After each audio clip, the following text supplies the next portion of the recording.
में आपका स्वागत है। मैं हूं संजय यादव। खबरों की शुरुआत करेंगे राजनीतिक खबरों के साथ। आपको बता दें कि आसनसोल में नरेंद्र मोदी ने जनसभा को संबोधित करते हुए चुनाव आयोग पर निशाना साधा। उनका कहना है कि चुनाव आयोग निष्पक्ष चुनाव नहीं करा सकता है। साथ ही उनके ऊपर जो केस दर्ज हुआ था उसको लेकर भी चुनाव आयोग पर मोदी ने निशाना साधा है।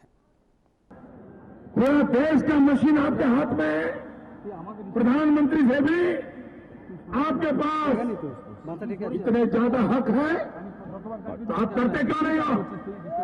क्या इरादा है आपका? इलेक्शन को बुरा लगता है कमीशन को तो एक और केस ठोकने की आपको इजाजत है। मोदी की चुनाव आयोग जैसी संवैधानिक संस्था को इस तरह की चुनौती ने उनका अहंकार एक बार फिर से दिखा दिया है। अगर मोदी के बयान में जरा सच्चाई है भी तो फिर 2004 के चुनाव पर भी सवाल खड़े होने चाहिए, क्योंकि तब एनडीए की सरकार थी। झूठे मुकदमे हमारे बाबुल पे लगाए जा रहे हैं। इलेक्शन कमीशन का काम है नागरिकों को प्रोटेक्ट करना।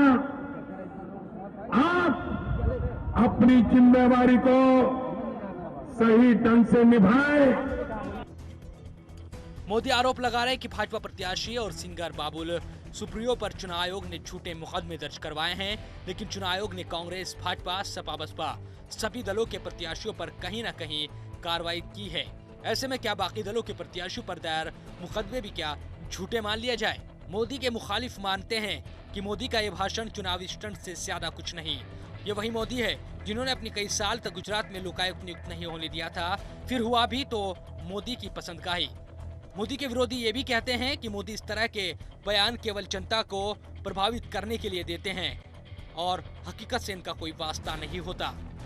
गौरतलब है कि इससे पहले भी मोदी इस तरह के अहंकारी और बेतुके बयान देते रहे हैं। अभी हाल ही में दाऊद इब्राहिम को लाने के लिए पाकिस्तान पर हमला करने का बयान भी एक पीएम पद के उम्मीदवार सरीका तो नहीं कहा जा सकता, जबकि वो जानते हैं कि सेना के मौजूदा हालात में पाकिस्तान क्या किसी भी देश पर हमला करना संभव नहीं।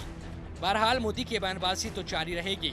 देखना यह है कि चुनाव आयोग इस पर कोई एक्शन लेता है या नहीं। न्यूज़ इंडिया के लिए स्पेशल डेस्क की रिपोर्ट। कांग्रेस प्रदेशाध्यक्ष सचिन पायलट का दावा है कि इस बार भी कांग्रेस 25 लोकसभा सीटों में से 20 लोकसभा सीटों पर जीत दर्ज करने में कामयाब रहेगी। अजमेर जाते वक्त एयरपोर्ट पर मीडिया से बातचीत में पायलट ने कहा कि राजस्थान के मतदाताओं ने पार्टी उम्मीदवारों को अपना भरपूर समर्थन दिया है। साथ ही पायलट ने यूपीए की हैट्रिक लगाने का भी दावा किया। साथ ही बीजेपी पर जमकर निशाना भी साधा।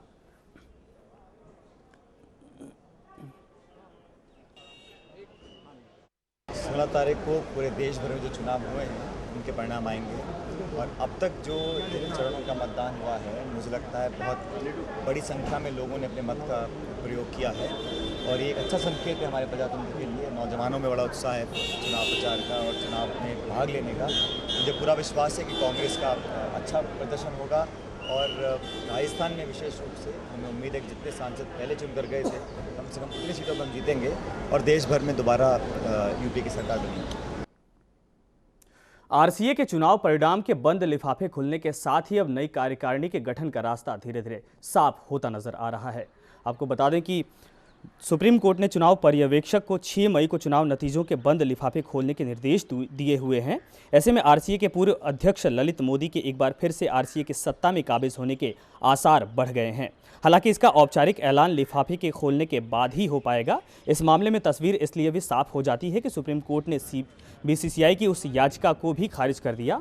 और आपको बता दें कि शीर्ष अदालत ने 20 नवंबर 2013 को सेवानिवृत्त न्यायाधीश कासलीवाल को चुनाव के लिए पर्यवेक्षक नियुक्त किया था और कासलीवाल के ही देखरेख में 19 दिसंबर को संपन्न चुनाव में ललित मोदी को चुनाव लड़ने की अनुमति मिल गई थी।